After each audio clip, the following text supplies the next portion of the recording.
All right, folks, I'm doing this segment a little bit ahead of schedule, right? I realize that Oregon is not on the schedule for Wednesday. Going to talk about USC, going to talk about UCLA, going to talk about Nebraska, might even talk a little bit about Iowa. But I wanted to talk about Oregon for a number of reasons, not the least of which is Oregon Ducks fans and we got history. And as much as I would like to squash it right now, I understand if you want to hold a grudge. That said, I think you got a great football team. I really do. And this is me putting on my brain, right? Taking a look at what Dan Lanning has been able to accomplish, what the schedule looks like, and frankly, not just what you got returning, like Jeffrey Bassa is pretty outstanding, Tez Johnson is pretty outstanding, but also what you got coming in. Dylan Gabriel, we know. Evan Stewart, we know. And you're talented at running back. Noah Whittington, Jordan James. And then I love Will Stein. I've always loved Will Stein. I love Will Stein when he had his hat on backward down to UTSA, and y'all didn't know him from Adam, right? Y'all got a couple of my guys up there, and I don't want to put them on Front Street because then they might get in trouble. I also got something going on with the Duck Territory beat writers from way back when. I don't even know what's going on with that. I know this. Oregon got a really great football team, and Oregon's got a really fantastic schedule to open up Big Ten play. It's why I think so many people are high on them, and so many people have picked them to at least make the Big Ten championship game. It's also wild because the teams that are most likely to give them problems or have given them problems in the past aren't the two most challenging on the schedule. Okay, so they got Ohio State and Michigan on the schedule. Okay, they could win the game before the game gets played just by beating up on Ohio State and Michigan. But also, you beat up on Ohio State and Michigan, we're going to start talking about you like a national championship contender in a very real way. We all know that Dan Lanning is that dude. Between Dan Lanning, Kyle Whittingham, you have two of the toughest football coaches walking the face of the earth. Nobody wanted it as bad as Dan Lanning wanted it. He was willing to get in his car, drive 8 hours one direction, just ask for a job. And I got a tremendous amount of respect for that, man. The hustle that Dan Lanning has put in over the course of his career has been phenomenal, and it shows, right? He's my age with that big Oregon Ducks job. He's younger than my age when he got to be the defense coordinator at Georgia and learned how to put together a championship-level defense. I mean, he probably should have won the Broyles Award that year. I'm fairly certain that it should have been Dan Lanning. That's who I would have voted for. I didn't have a vote at that time. I have a vote now.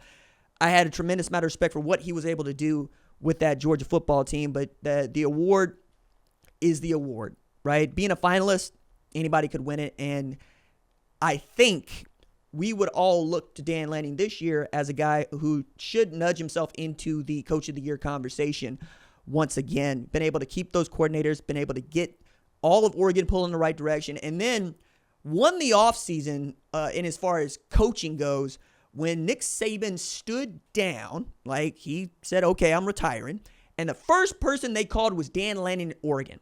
Not Kalen DeBoer at Washington, not Steve Sarkisian at Texas, Dan Lanning at Oregon. And Lanning was very quick to say, I'm not going anywhere. I'm here in Eugene. We're going to win championships in Eugene. And that won him so much respect, not just from the Ducks, because Ducks fans already got that measure of respect for him, but across the country. They really wanted to see this dude bring himself to the Big Ten in a way that, frankly, Kalen DeBoer didn't. Kalen DeBoer wanted to go to Alabama, took on that job, even though he'd taken Washington to the national championship game and had beaten Washington. This is where it gets kind of interesting. It ain't that Dan Lanning is going to have a hard time facing off against Michigan, Ohio State. As a matter of fact, Oregon will be the first people to tell you we beat Ohio State in Columbus the last time we played, and we did it without Kayvon Thibodeau, and CJ Verdell ran wild. You're going to bring that to Eugene, to Autzen, and expect us to give a what for and a how now, and we don't. We think we can beat Michigan. We think we can beat Ohio State.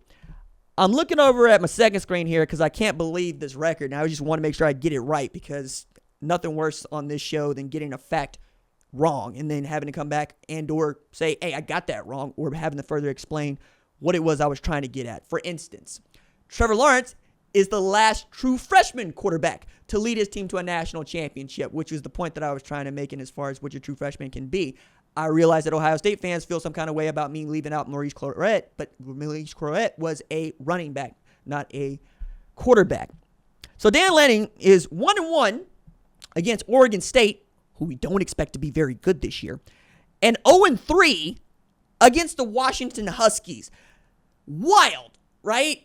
Because we don't really associate Washington with being great, though we should. Washington had made the college football playoff before Oregon, not before, as much as Oregon had, right? It's also a different regime. We associate Chris Peterson with those Washington teams, and only lately have we associated with Kalen DeBoer.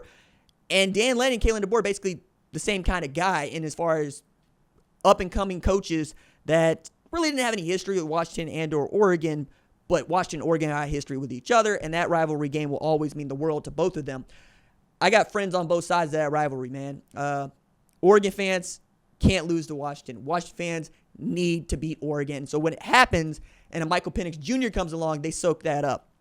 Oregon, though, is expected to be a perennial conference championship contender and a perennial national championship contender with all the money that they are willing to pour into this program. And I got to say,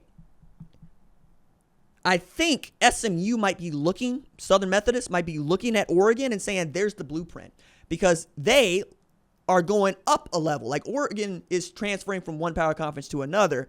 Southern Methodist is going from cruiserweight to heavyweight. They are absolutely biting off a piece with the ACC, but their alumni base has been about it. They set a goal of raising $125 million this year, and they're already past it. They got a chance to go throw down a marker in September when they welcome Florida State to Gerald Ford Stadium, and they expect to win. Rhett Lashley, man, our Arkansas's finest, got it going on down there after an 11-win season in the American.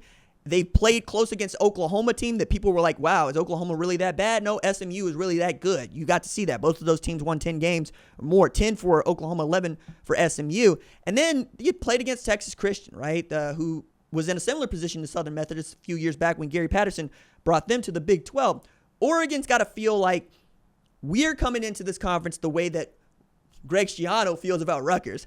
Believe it or not, Greg Schiano is in a space right now where he expects to win. Like he expects this year to be competing for conference championships.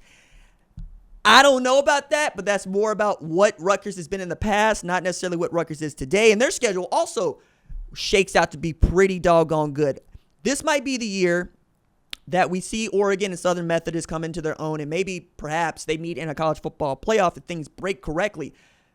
But I want to get out in front of this. I did want to say this. I think that if you want to pick Oregon to beat Ohio State to win the Big Ten championship game, I'm not going to tell you you're wrong. Probably going to hit you with a pound, probably going to hit you with a sure, because they're just that loaded. It's can they finish? And not can they beat Michigan or Ohio State, because they have the talent at coaching and on the field to do that. It's, are you going to drop a game to Oregon State that you shouldn't? Are you going to drop a game to Washington that you shouldn't? I realize those are rivalries. I realize those are measurables, but you can't afford to drop any games that you shouldn't. And because of that, when you think you can beat Ohio State and Michigan, the expectation is to go 12-0. That's the expectation.